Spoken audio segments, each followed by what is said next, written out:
Hello, everyone. I'm BJ Ward, Professor of English and Creative Writing at Warren County Community College in Northwestern New Jersey. Delighted to welcome to the Visiting Author Series tonight, Jeff W. Benz. I'll introduce him in a moment. First, I want to thank the Warren County Division of Cultural and Heritage Affairs for its support through a grant for our Visiting Author Series all year long. Earlier this year, we had Mark Halliday. We just had Sung Jae Woo and Isabel Y. Gonzalez. Tonight is Jeff W. Benz, and on November 19th, we'll host Jhumpa Lahiri. I also want to say thank you to the Warren County Community College administration for its support of this series. Our guest tonight is Jeff W. Benz. He's the author of the novels Albert Himself and The Mighty Oak, which was just released from Blackstone Publishing. His short fiction and essays are published widely. Benz was a founding faculty member of the School of Filmmaking at the University of North Carolina School of the Arts, and he currently directs the Manhattanville College's undergraduate creative writing program and teaches both undergraduate and graduate workshops in fiction and screenwriting.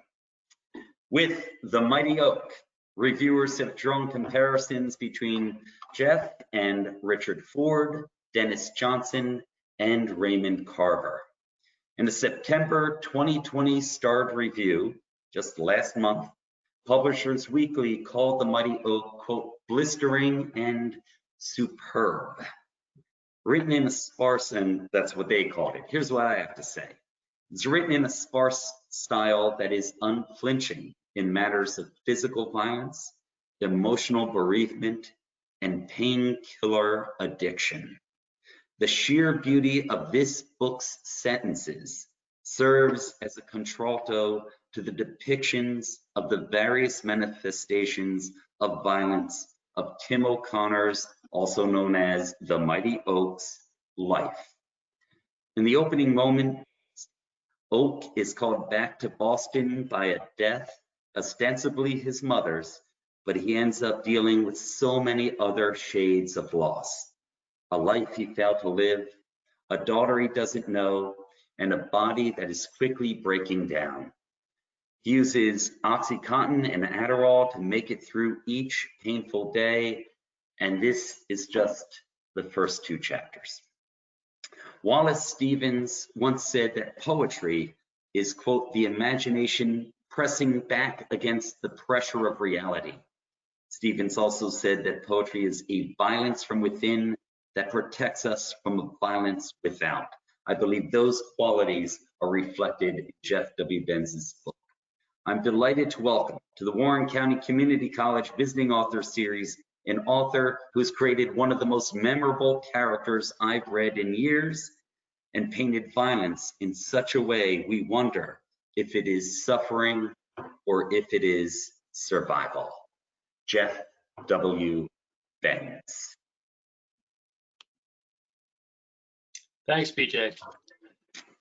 My pleasure. Oh, and thanks for having me. Thanks for those nice words, and thanks for having me.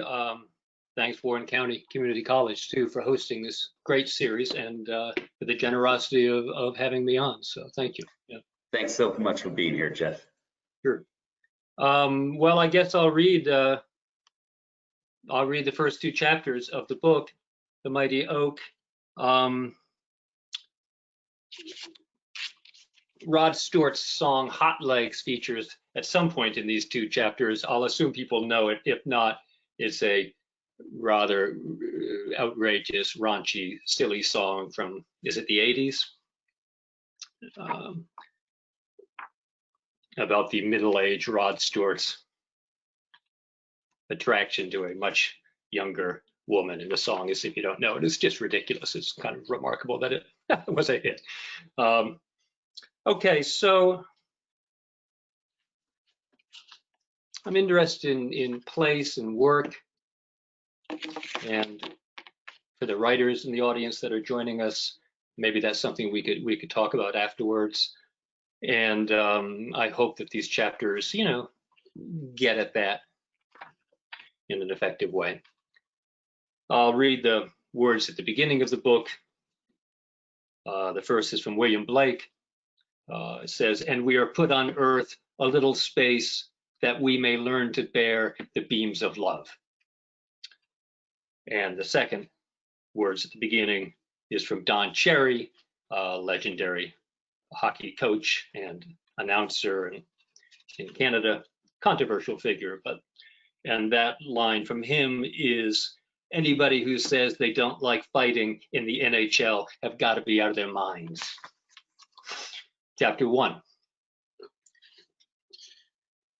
When his sister Arlene called from Boston to say their mother was dead, Oak was in an ice bath halfway through a 12-pack of beer in the middle of the Texas afternoon, trying to concentrate on how he was going to knock Pat McDonald's head in. Outside his apartment, the El Paso sun blazed. Inside, he had the apartment lights off as he kept them against the wavering sickness in his head. He hadn't slept again. He hasn't slept much since the headaches that crept in over the summer, his hip and lumbar throbbing in their marrow. His ma wasn't supposed to be dead. When Oak called to talk to her in July, 3 months ago, she said she was better, that her cancer was on the run. Out the team bus window, a cattle truck rattles his head. The El Paso Storm bus rolls north through the Chihuahuan Desert on the way to the Albuquerque, New Mexico rink at the far northern edge of the West Texas Hockey League. Oak sits alone in a seat at the back of the bus with the other veteran players. The players are playing cards. The boys are playing cards. They're on their phones. The bus smells of sweat, icy hot, booze breath, and beer farts. Oak takes a drink from the roadie he's got between his knees. He's got a seat reserved on a 4 a.m. Greyhound back from Albuquerque to El Paso and a ticket for a flight from El Paso to Logan for tomorrow afternoon, for after he knocks Pat Sandman McDonald's head off. Oak examines his right fist. He locates the first knuckle of his right index finger down near the middle of his palm. He works the knuckle toward the base of his finger, sets it back more or less into place. He's got nothing against Pat McDonald. The Albuquerque defenseman is 22, is making a name for himself. Oak understands this, but he's going to do it. He has to do it, even though McDonald tomahawked Ken Grimes' neck with his stick last spring when Oak wasn't even skating, when Oak was collapsed out in his shitty El Paso apartment with his spinning head and his stitched up post-surgery lumbar spine. He kept meaning to get back to Boston, from Texas, from Florida, where he was before Texas. He hasn't seen his daughter, Kate. He's ashamed that it will take his own mother's funeral for him to see his daughter, to see Kate for the first time in 4 years. Kate was 10, and now she is 14. Oak was 10, and now he is 32. Oak looks back out the bus window at Texas. The sunlight slashes through the gap between his sunglasses and his face. He squeezes his eyes shut again. He hears the blood ringing in his brain. He just needs ice time to get out of Texas and back up a league, and then another league, up to where he belongs. Oak gets the plastic pill bottle from the pockets of his sweats. He needs 6 Oxy 40s a day to get the job done with Dexy or Adderall. The team doctor cycles him through Vicodin and Tramadol with Ativan and Ambien. Oak pays for the Oxy and the Dexedrine. He's always had headaches, but last February they had started to mess up his brain. The pills help. He remembers the game when he first really zeroed out, 2 years ago in Florida.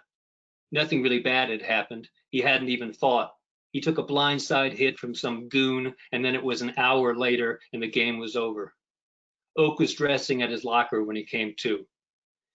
He's had his bell rung too many times to remember, drifted 10 minutes here and there on the bench, but he always came to. Drank some water, headbutted the boards to wake himself back up. But that time, in the Florida locker room, when he woke to see his teammates doing their usual shit, laughing so he knew they must have won the game, he remembers the smell of rotting fruit. And then he fell against the dressing room bench and puked on the carpet. The boys giving him shit like he was hungover. He shoved a smile on his face, getting to the toilet stall where he sat for he can't remember how long, steadying his brain in his busted up hands. He spaces the oxy out, eats them in bursts before games. His soft head led to his busted back. His busted back led to more pills. He knows it. He's read about it. Addiction, CTE. He's not going down that path over the Mexican border with a Pringles can of pills. But the team doctor and dentist are scaling him back, so he's paying premium. He no longer gives a shit what he looks like in practices.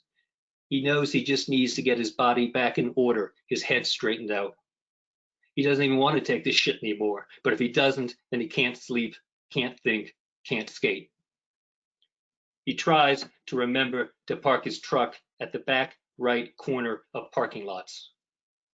He writes down that he's eaten. He puts his keys and his phone on a table that he moved next to his apartment door so he can always remember to take them. A semi bursts past the bus window. Oak washes the oxy down with the beer. "We're showmen, Oak," their coach, Tom Bowie, said to him 3 weeks ago on opening day when Oak fought his first fight since February, his first of 6 in this season's first 10 games, not counting the punch-up last week in the team bar parking lot that their melty Long Island-born wingers started and Oak had to finish. "Oak, no one wants to see you finessing a wrist shot." Maybe it's true, he thinks. On opening day, there were posters for him, flashing phones. The El Paso Storm crowd chanted his name. "He's back," the ring PA said. Oak watching himself overhead on the Jumbotron, delivering hit after hit, punch after punch for Texas, before that for Florida, for North Carolina in the ECHL. The crowd and him rising together. He's 15 and scoring. He's 20 and skating. He's 25 and falling from the AHL to the ECHL.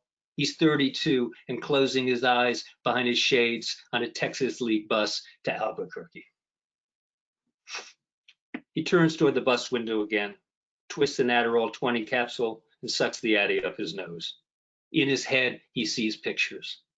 His dead ma smoking at his games when he was a kid. His sister Arlene step dancing on a St. Patty's float. His father in a black donkey coat standing by the MBTA trains. And there's Shannon and their baby Kate, napping in his Providence College hockey house bed. His sister Arlene said Shannon and Kate will be at the funeral on Monday. Kate will be there when they lower his ma into the ground.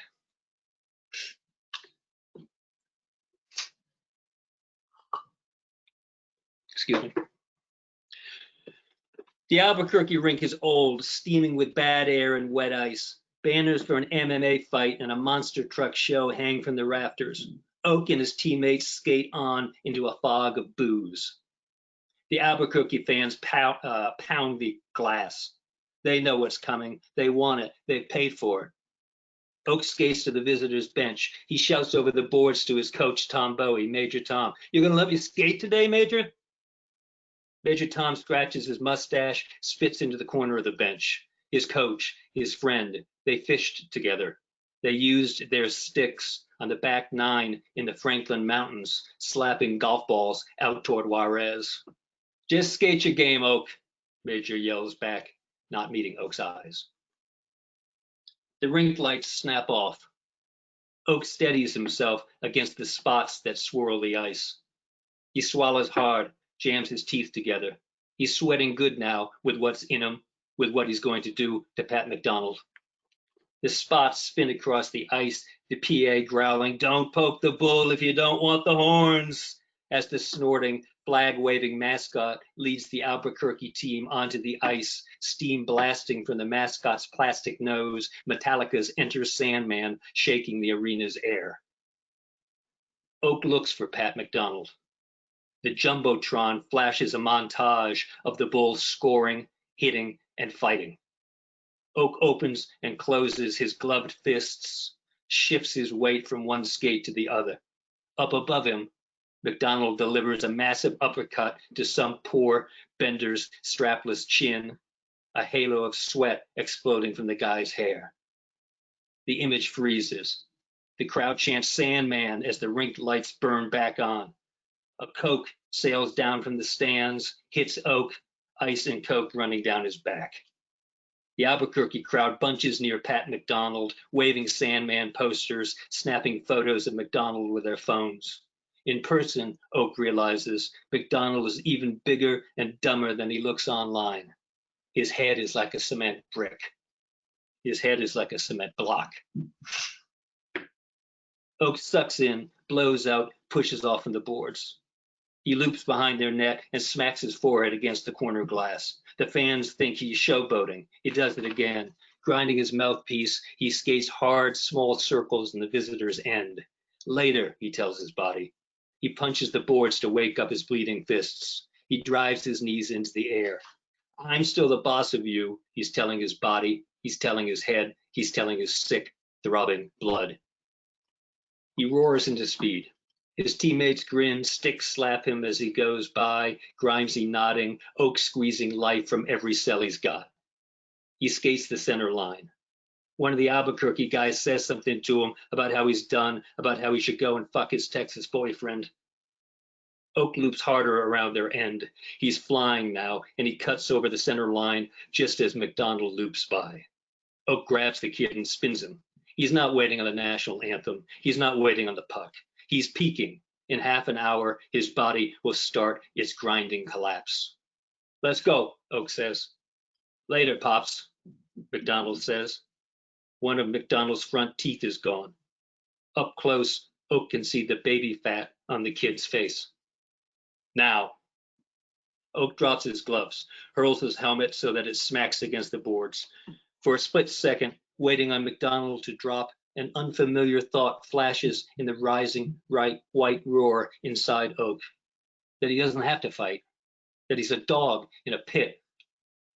In that flash, Oak lets McDonald's ham fist shoot past his right ear, and Oak straightens the kid with 3 quick blows: chin, nose, temple. McDonald shove hooks the side of Oak's head, Oak flashing into starburst. The blow is like a thrown brick. The crowd roar, white tunnels into nothing. Time slowing as McDonald tries to hook again, the silence spinning as the benches clear around them. Oak ducks, comes back up.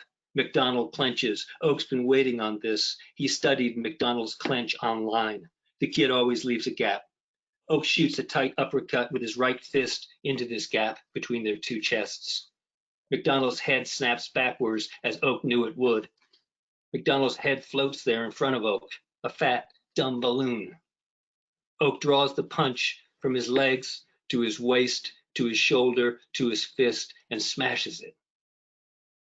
McDonald falls silently into the whiteness, the guy's head bouncing off the ice. Oak times the bounce as the noise and color rush back in. He hurls a roundhouse to the side of McDonald's face, the force of his own punch bringing Oak to his knees. McDonald's head bursts into blood spray.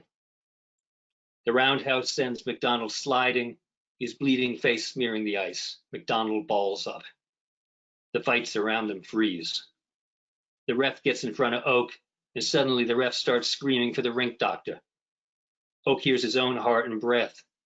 Cups rain down from the stands. Oak!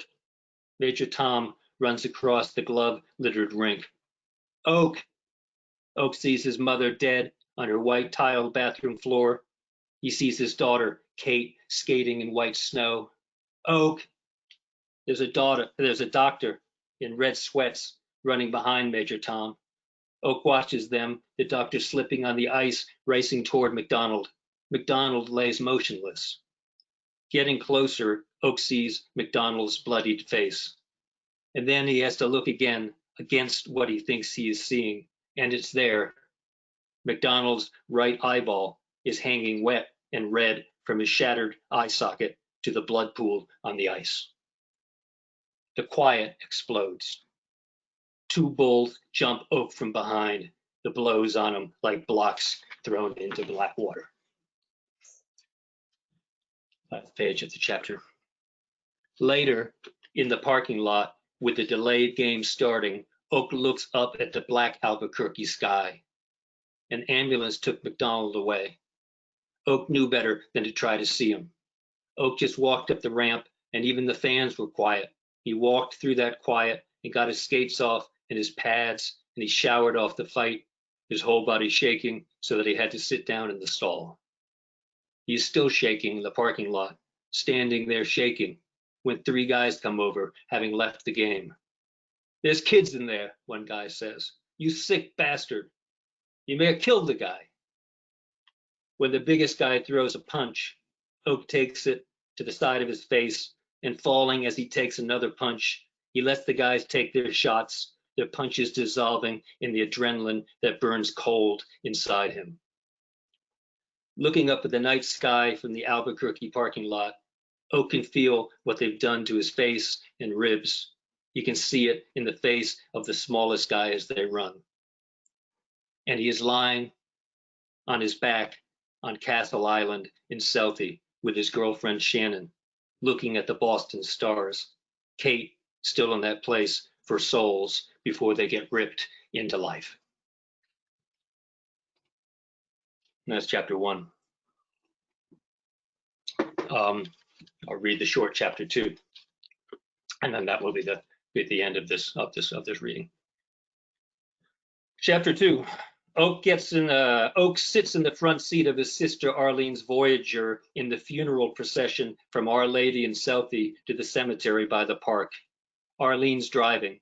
Her husband Kyle and their 2 kids are in the back in matching blue suits. Oak hardly knows his nephews, Tommy and Jack. He maybe saw them when he was last home 4 summers ago, when he last saw Kate. Kate's going to be at the burial. Slats was at the service in the church. He told him Shannon and Kate would be at the burial. Slats, his boyhood best friend, who went and married Shannon. Oak's wearing his shades in the rain like an idiot. He's wearing them against the daylight banging in his head. He spent the plane ride from El Paso to Boston soaking his clothes with sweat. He locked himself in the airplane bathroom, put the seat down, and tried to breathe.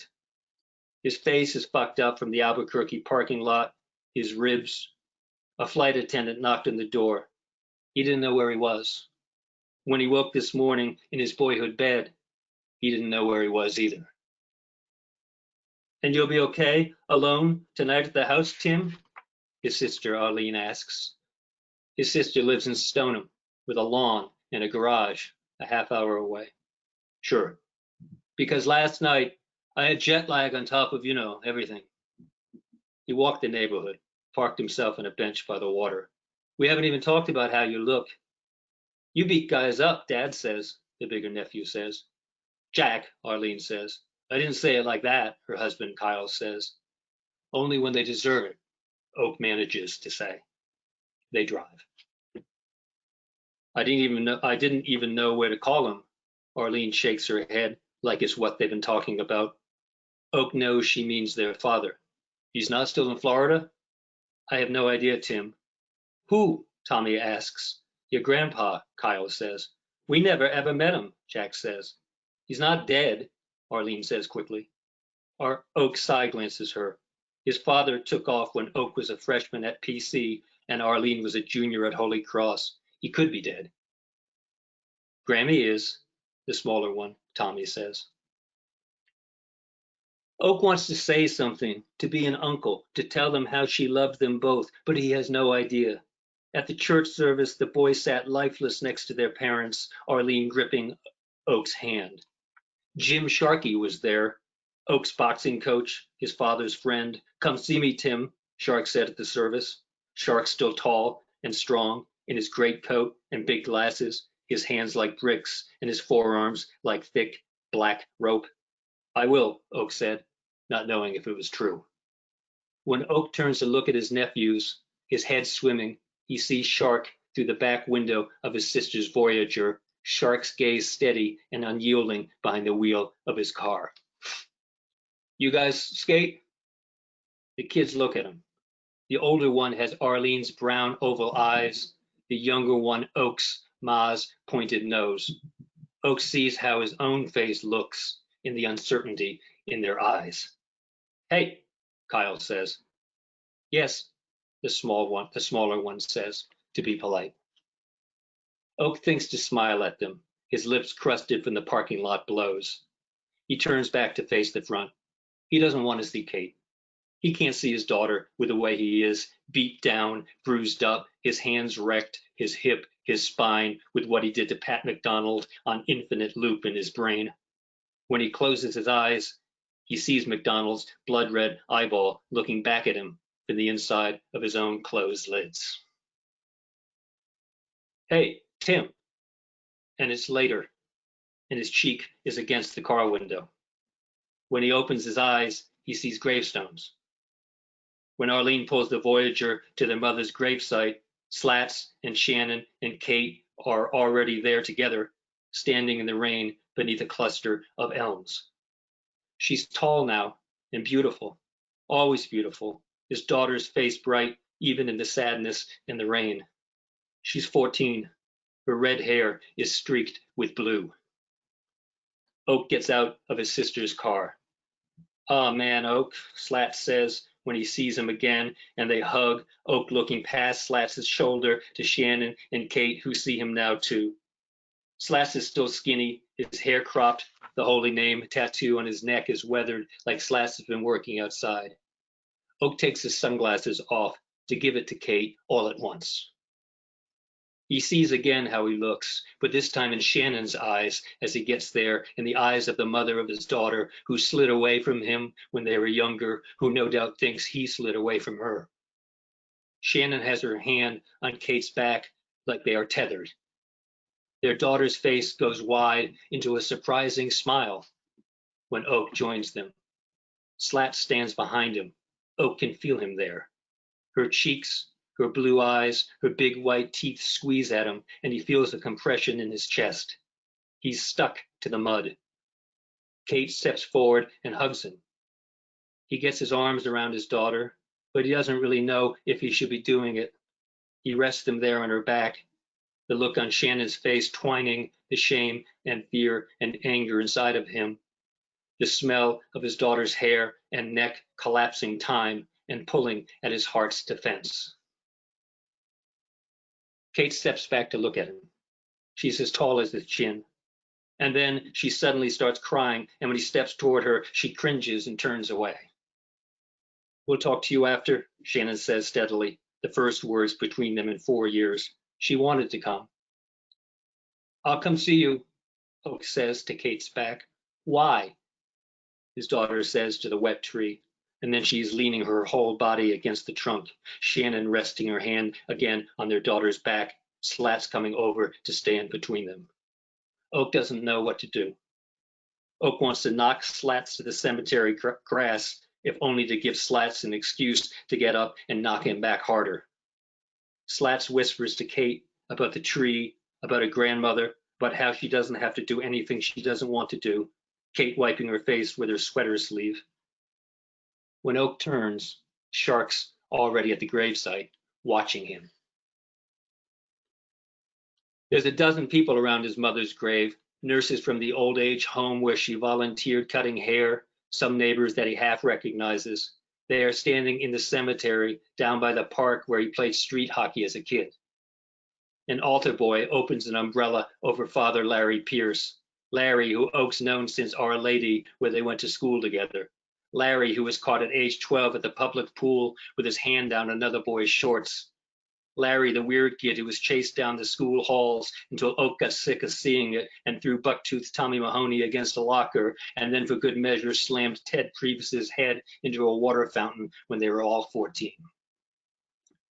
Arlene squeezes his hand. Oak looks back at his daughter, a young woman in a sweater and a skirt. He looks at her blue eyes that are Shannon's, at her smile that is his ma's, and sort of even a better version of his. Slats holds Kate's hand. Oak turns back to the dirt, the shame in him shaking. "There's your father, Katie, a 32-year-old West Texas hockey goon who sent postcards to you when you were little, who once brought you presents at Christmas, who now only sends checks to your mother." He sent a 13th birthday card. He didn't call. He isn't really on Facebook anymore. Once, he learned, she posted something on the El Paso Storm team page. That's my father, beneath a photo of him jamming two benders against the glass. Will you sing, Tim? Father Larry says. Larry's looking at him. Larry's been done with the Bible for a while, and they're all looking at him now. I thought maybe you could sing something, Larry says again, like they know each other, like Oak's there all the time, like he's not, like he is. His mom would sing a song when she was happy. Rod Stewart, Neil Diamond. She played Dusty in Memphis over and over, said Dusty Springfield was the best Irish singer outside of Donegal. She'd never been to Donegal. She'd swim without getting her cigarette wet. He remembers that, a group of them, waist deep smoking in the water off L Street, flicking their butts at the waves. One time a lifeguard, Oak was maybe 9, the lifeguard 17, whistled at them and came down to the water's edge and told them they couldn't smoke in the water, and they went to town on the kid, whose balls must have risen up into his throat, his ma even going so far as to grab the kid and hump him from behind. They fell out laughing. The kid ran back up into his chair. His ma passed out the Marlboros grandly, and the women lit up dramatically, and then she gave Oak a cigarette, and he lit up too. Every mother on the beach was laughing. Send the lifeguard back to Quincy. No, Tim, Arlene says, dropping his hand. Let him sing. Auntie Sarah, the good one, his ma's sister who lives in Syracuse, New York, says. I will, Oak says.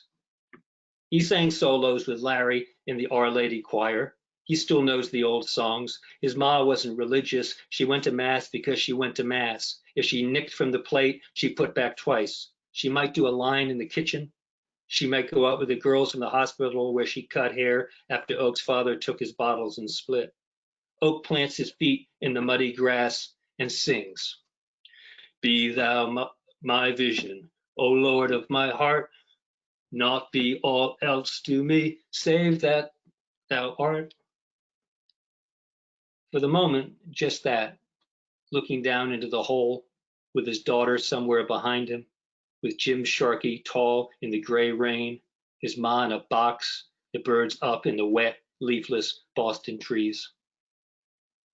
And then, in case his ma is watching, floating up above the town, having a smoke in the clouds, and for Kate's rebel blue hair, he looks over at his daughter and lets it fly. Who's that knocking at my door? It's got to be 3:45. Hot legs, you're wearing me out. Hot legs, you can scream and shout. Hot legs, are you still in school? I love you, honey. And that's the end of chapter 2. Thank you so much for that fantastic reading. First 2 chapters of the book, and really gripping. What I love about those 2 chapters, Jeff, is you really get 2 very different sides of Oak's personality right out of the gate. A question came in, and I'm glad one of my students has already asked a question, and I'll get to his question in a moment. Because it relates to a question I was curious about myself. Your screenwriting background. There are a lot of short chapters in this book, a lot of short chapters. It's almost like cut scenes. I think there are 58 of them. And actually a fiction writer read for us last month, Sung Jae Woo. His most recent book has a lot of short chapters. My student's question, I think, is related to that observation. The student's name is Zeus Vargas. He's in one of my evening classes, and he asked, do you ever think your writing could be produced into a movie? Is it a dream of yours for your writing to be depicted just as you envisioned it? I kind of relate that in my mind to the nature of those short chapters, those kind of cut scenes, because this book is cinematic as you go through it. What is it, Jeff? Do you want your book to be turned into a movie? That's not the reason for the style. My approach to writing is that the language and the style in Close Third, which this is, kind of arises from what I would call the emotional world of the protagonist. So the language and style and pacing of this book I hope is kind of reflects Oak's emotion. So there's a forward movement, there's a lack of examination, so that when those things slow down or there is examination, it takes on some weight, you know.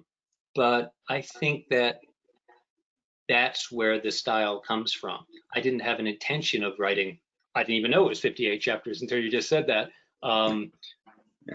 But I think it's meant to reflect who he is and where he is emotionally. As far as movies, sure, I love movies. I've got a TV show in development actually too, that I co-created with a writing partner. But sure, it'd be great if this were turned into a good movie. You know how it goes. A lot of times the movies, my experience with friends who are in that world is you kind of, the book is one thing, the movie is another, and if you're lucky, the movie is good, but it's not the book. Right. It's I think there are a lot of experience with that.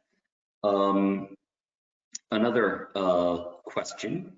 This one from not sure who this is from, but a compliment, excellent gripping writing. Where do you get your inspiration for this story?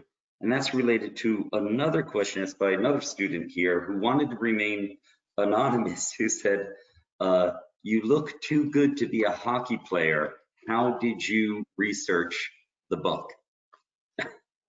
Well, you know, that's along as BJ said, I also teach writing like BJ. You can't teach writing. I lead workshops with interested writers at the undergrad and grad level. How's that? I think that we're drawn to things. I think that we can write about whatever it is that we're drawn to. So I said earlier that I'm interested in place and work. So in this case, Boston, you know, there's so many Bostons, and even a lot of the book takes place in South Boston, which, you know, we see sometimes in the movies. And I think there's a line in the book that, you know, in the movies, no one in South Boston goes to college, you know, which simply isn't true. And furthermore, real estate in South Boston now is, you know, $500,000 and up, $750,000 and up, mostly. You wouldn't know that, but I like to work from places that interest me and jobs that interest me, because I think that if I'm interested in place and job, it gives the protagonist something to do, which is a way to kind of hopefully get through the doing. It gets the reader to feel what I hope the reader will feel through these actions and visuals, rather than the writer sort of telling the reader how the character feels. Does that make some sense? That makes a lot of sense. This is a topic very near and dear to me. So I would just say that I never played minor league hockey. I never played Division I hockey. I never played minor league hockey. But I've always been drawn to this sort of just generalizing from hockey players I've met in my life. They tend to be smart, spirited guys, you know, and women. The women hockey players I know too, and there's a certain spark there I've always been interested in. And of course, it's a game of collision, and it's quite remarkable that still, at least in the minor league levels, there's fighting that still goes on. The NHL is different, but that's a different discussion for a different day. So because I was drawn to that, and because it took me 10 years to write this book, so I bring in, you know, I've got those giant plastic crates full of books and notes and interviews and research to try to get this book authentic. But what I'm trying to get around to is, because I think if we're drawn to something, we'll ask the right questions. You see this, BJ, and this will lead to hopefully an authenticity. Yeah. I think it's a great answer. Yeah, I think if somebody wants to write about a nuclear submarine crew, that could be really, really interesting. But I'm not drawn to it, so I don't think I would do it well, even though it's more interesting on the surface than, say, a beaten down minor league hockey player. Right, That's right. a long answer. All right, and then the final question I'll ask you comes from a man who served in the military for 30 years. He's in one of my classes, Sergeant Rich Weigers. He wants to know, he says, good evening, Jeff. What made you start with West Texas? A lot of the book, you know, there were drafts. A lot of the book was going to take place, and what was it? Was he in El Paso? I wonder. But a lot of the book was going to take place in West Texas because initially that was my draw, was these leagues. So you probably know, and if you don't, there's obviously the NHL, and then there's the AHL, which is like AAA baseball. You know, it's the feeder, and players move between them. Then there's the ECHL, which is a step below the AHL, but still at a very high level. You know, and then there are smaller leagues across the country which can still play at a very high level, but also have more room for those that maybe are on the way down and aren't going to go back up, you know? Right. And I was quite interested that across Texas, there is quite a bit of hockey. And I thought, well, that's a pretty interesting trajectory for a Boston Providence College boy to go AHL, Michigan, ECHL, East Coast, Florida, sub-ECHL, and then you're making the turn into the Southwest where there isn't even ice in a lot of it, you know. So right. I just was interested in Texas minor league hockey is the short answer. Well, I want to say thanks so much for joining us tonight for the Warren County Visiting Author Series. The author is Jeff W. Benz. It's The Mighty Oak, available from Blackstone Publishing and available widely. One of the questions is, where can I get this? But it's available Your widely. local Right? bookstore, Bookstores. if they don't have it, they can order it. And of course, there's all the online mega giants have it too. All right. Thanks so much, Jeff. And hope everyone in the audience joins us for November 19th when our guest is Jhumpa Lahiri. Jeff Benz, thank you so much for joining us and making this Visiting Author Series as special as I feel tonight was. Thank you. Thanks for having me, and thanks to those, I can't see your faces, but thanks very much to those that that hung around to hear me read and showed up to hear me read. I really appreciate it. Thank you. Oh, thank you. All right, everyone. Well, I am your intrepid host. I want to say thank you very much for joining, everybody. And November 19th, take care. All right, bye-bye.